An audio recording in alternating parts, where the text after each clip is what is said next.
The weather was colder than usual for September as I climbed into the attic, carrying boxes and cleaning supplies.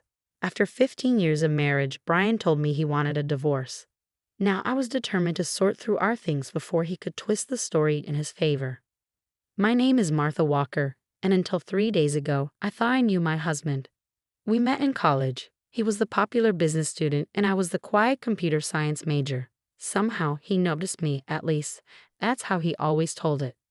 I pulled a box labeled Old Electronics toward me. Inside was a mess of cables, chargers, and outdated gadgets. At the bottom, I found Brian's old laptop from his first job. You can throw all that away. His voice startled me.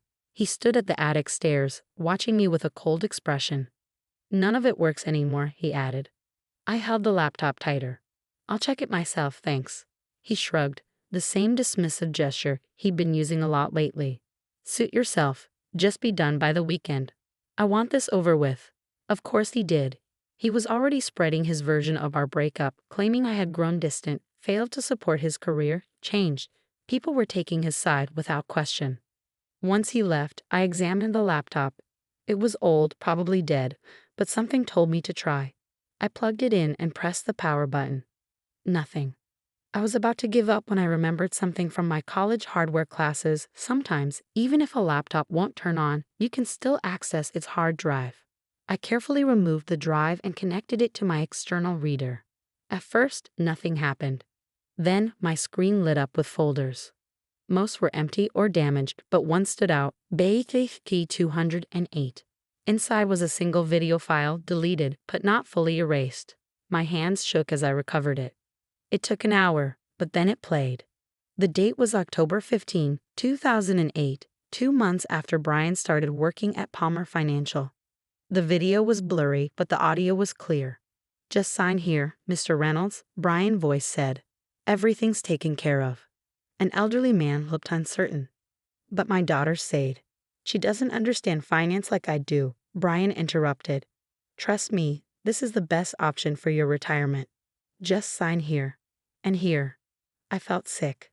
I remembered Mr. Reynolds. He was one of Brian's first clients, a widower with a big retirement fund. 6 months later, he lost everything. Brian had blamed the market. But the video wasn't over. After Mr. Reynolds left, Brian turned to someone off camera and grinned. Old man didn't even read the papers, he laughed. By the time they figure it out, the money will be long gone. You sure about this? Another voice asked. Who's going to find out? Brian scoffed. The trades are buried under shell companies. Besides, who believe him over me? I'm the golden boy here. I stopped the video, my heart pounding. This wasn't just shady, it was illegal. And if this was from 2008, how many more were there? I searched the hard drive. Most files were too damaged to open. But I found traces, emails, spreadsheets, more videos. Brian hadn't just scammed Mr. Reynolds. There were dozens of victims. All these years, while people admired him, he had been stealing their money, hiding behind fake companies. No wonder he wanted the laptop gone. My phone buzzed. A message from Gloria, my best friend since college. Or at least she was. Until yesterday, when she told me she needed time to process Brian's side of the story. Her text read, How could you do this to him? He gave you everything, and you just checked out of the marriage. He's heartbroken. I stared at the message, anger rising. Brian had always been good at making people believe whatever he wanted. He had fooled our friends, his clients, even me, for years. But this time, I had proof. My hands steady. I copied everything from the hard drive. Videos, files, all of it. Then I opened my laptop and started tracking the digital trail. Because after 15 years with Brian, I knew one thing for sure. Men like him never tell just one lie. That video from 2008, it was just the start. I had to find everything. I worked all night, my fingers flying over the keyboard, digging deeper into his records. The computer skills he used to laugh at, calling them cute and nerdy, were now my greatest weapon. By morning, the truth was clear. The scams hadn't stopped in 2008.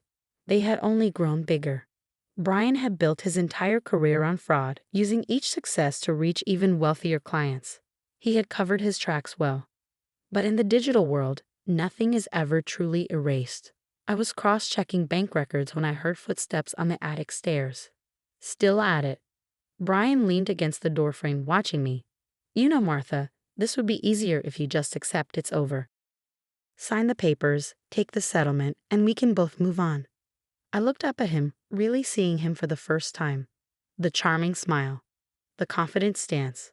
All of it an act. Had I ever known the real Brian?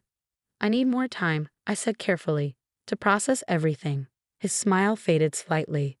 There's nothing to process. We're done. Unless. His voice hardened. You're planning to make this difficult. I thought about the files on my encrypted drive. About the people he had ruined while pretending to be a good man. No, I said quietly. No trouble. Just a few more days. He studied me for a moment, then nodded. Fine, 3 days. Then I want those papers signed. After he left, I picked up my phone and called the one person who could help me make sense of everything. Mike, it's Martha Walker. I know it's been years, but I need your help. It's about Brian. Mike Chen had been my study partner in college.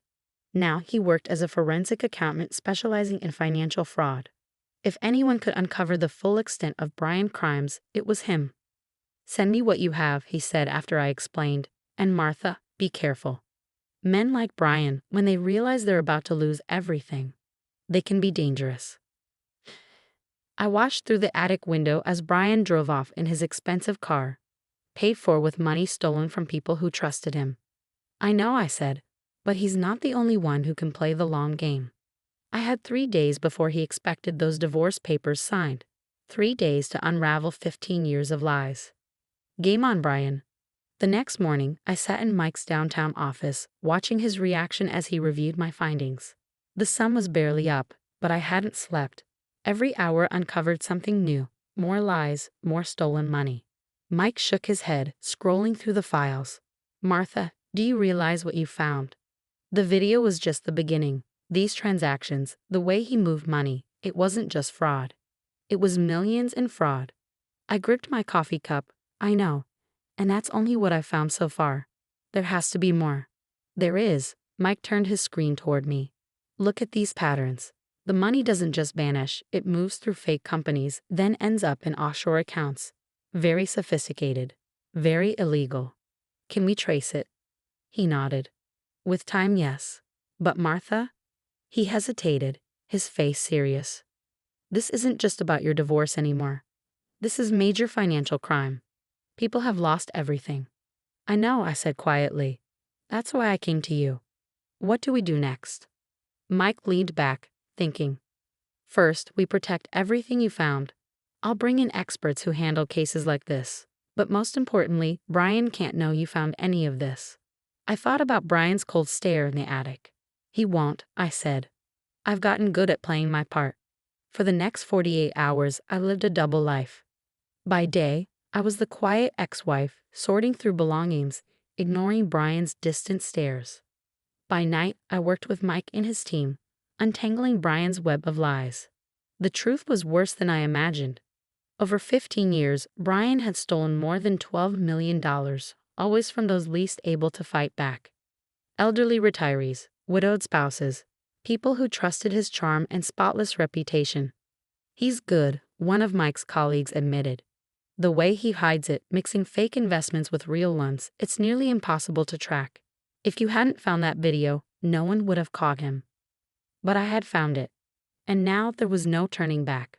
The morning of the 3rd day, the day I was supposed to sign the divorce papers, I walked into the kitchen and found Brian waiting.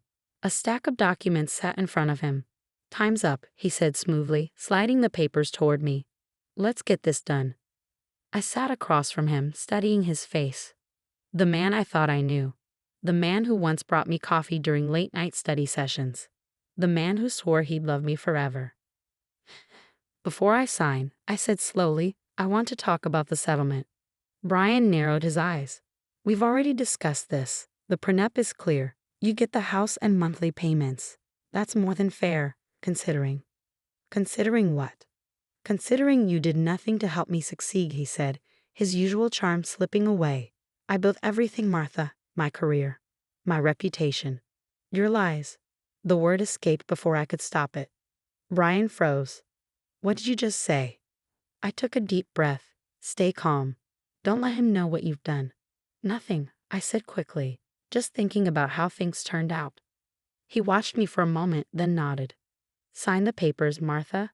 Let's move on. I picked up the pen, keeping my hands steady. You're right. It's time to move on. One by one, I signed each page. Brian looked pleased, certain he had won. He thought he was walking away free just like he had from all the people he scammed. Perfect, he said, grabbing the documents. I'll have my lawyer file these today. Take a few days to pack. I'm not heartless. He straightened his expensive tie, looking as confident as ever. Oh, and Martha, he added with a smirk. This is for the best. You know you were never built for my kind of life. I waited until I heard his car drive away before making my call. Mike, I said, he signed, just like you said he would. Good, Mike replied, because we're ready. The FBI is very interested in what we found. Everything happened exactly as planned. While Brian sat in his office, thinking he had gotten away clean, federal agents were raiding his properties, his office, storage units, even a secret apartment under a fake business name. I was sitting in the living room when I heard cars pull into the driveway. Through the window, I watched Brian step out of his BMW, only to be met by FBI agents. His face, when they showed their badges, was something I'll never forget. Brian Walker, one of them said, "We have some questions about your business practices." Brian looked up at the house. Our eyes met through the window, and in that moment, I saw the moment Brian realized the truth. His perfect world was falling apart. I held up the old laptop so he could see it. Everything happened quickly after that. The evidence wasn't just on the laptop, it was everywhere. Once Mike and his team knew where to look, they uncovered the full extent of Brian's crimes. His entire career had been a lie, built on fraud. Each scam had funded the next until it all came crashing down. Within weeks, the news spread everywhere. Prospective financial advisor arrested for fraud. One by one, former clients came forward, sharing how he had tricked them. The man who once had a shining reputation was exposed as nothing more than a con artist. Then Gloria called, my former best friend. She was crying. "Martha, I'm so sorry. I should have believed you." I stayed quiet for a moment, then simply said, "Yes, you should have." I didn't tell her about the laptop, or how I helped bring Brian down. Let her think it was luck, or karma. Some friendships can't be fixed. 6 months later, I sat in court as Brian was sentenced. He pleaded guilty, hoping for a lighter punishment, but the judge didn't go easy on him. 20 years in prison. And he had to repay his victims. Without his expensive suits and fake confidence, he looked different, smaller, weaker. As they took him away, he looked at me one last time. I met his eyes, remembering all the times he had dismissed me, made me feel unimportant. In the end, the quiet, nerdy girl he once underestimated had destroyed everything he built. Outside the courthouse, Mike found me. "You okay?" he asked. I thought about it. My 15-year marriage had been a lie. My husband was a criminal. Most of my friends had believed his lies and turned against me. But I was free. Free from his control. Free from always feeling like I wasn't enough. Free to live my own life. "Yeah," I said. "I think I am." A week later, I sold the house. Every dollar from it, along with everything Brian and I had owned, went to his victims. I kept only what was mine, what I had earned. I found a small apartment near the tech company where I just started my new job as head of cybersecurity. The irony wasn't lost on me. Brian always thought his financial skills made him smarter than me. But in the end, it was my computer skills that exposed everything. Sometimes, late at night, I think about that old laptop in the attic, how close I came to throwing it away. One small choice had changed my entire life. But more than anything, I think about what I learned. The truth always finds a way to survive. Brian spent 15 years carefully hiding his lies. But he forgot something important. Nothing ever really disappears in the digital world. Not files, not fraud, and definitely not the truth. I still have the laptop cleaned up and restored. Not because I need it. The FBI has all the evidence now. I keep it as a reminder that justice doesn't always come in loud, dramatic moments. Sometimes it comes from patience, from looking deeper when no one else does.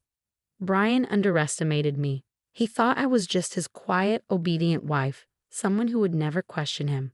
He never realized the truth. The quiet ones? We see everything. We wait. And when the time is right, we find what others think is gone.